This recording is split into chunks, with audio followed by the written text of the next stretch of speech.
that cow catcher position and getting into that position, start looking at how potentially we could use this to set up some strikes as well.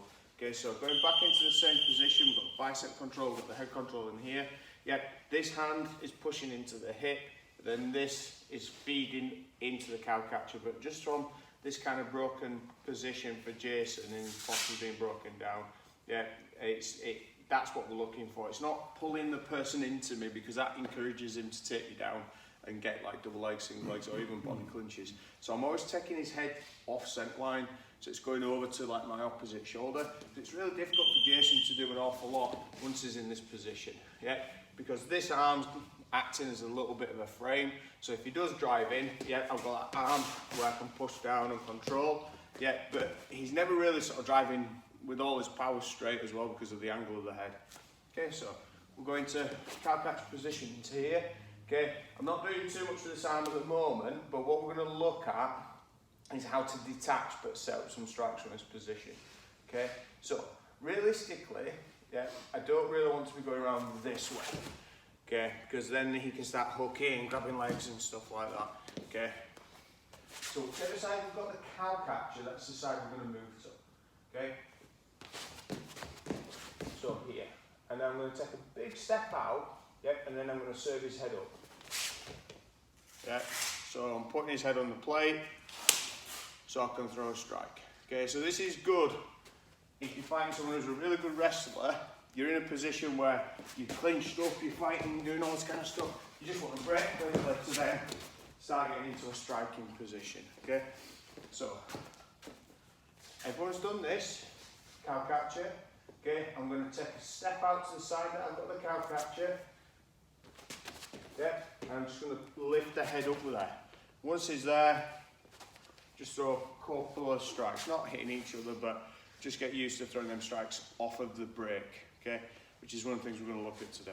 Make sense? Mm-hmm. Give it a go. 1, 2, 3. You have to obviously be a little bit conscious of kind of their ability to grab our leg as well. So once we get into this position, yeah, I can't have my leg too close to him in this position. All right, so from here, I need to stop this arm doing stuff. Now, blocking at the biceps, okay, it kind of works. Yeah, you can push in, which again is okay, and you know it's quite strong. But the other option as well is to hit an underhook. Okay, so as Jay starts driving into me now, I'm going to get an underhook, and I'm going to take my hand to the opposite shoulder. Okay, this makes it a lot more difficult for him to do stuff. It's a bit of a catch wrestling one, but it stops his ability to drive in and start grabbing my leg. So then once we're in this position, realistically, he's only got one leg he can grab. Yeah, so I'll take that leg back a little bit more. Even if he grabs that close leg, I just use that grip and that underhook to kind of prevent a lot of that silliness. Okay, and then from here, I'm going to step across and lift that chin. Okay, one of the things that, going around and just making a few corrections, people aren't keeping the weight on top, so we're going to just hit this underhook for now and just have a little play with this.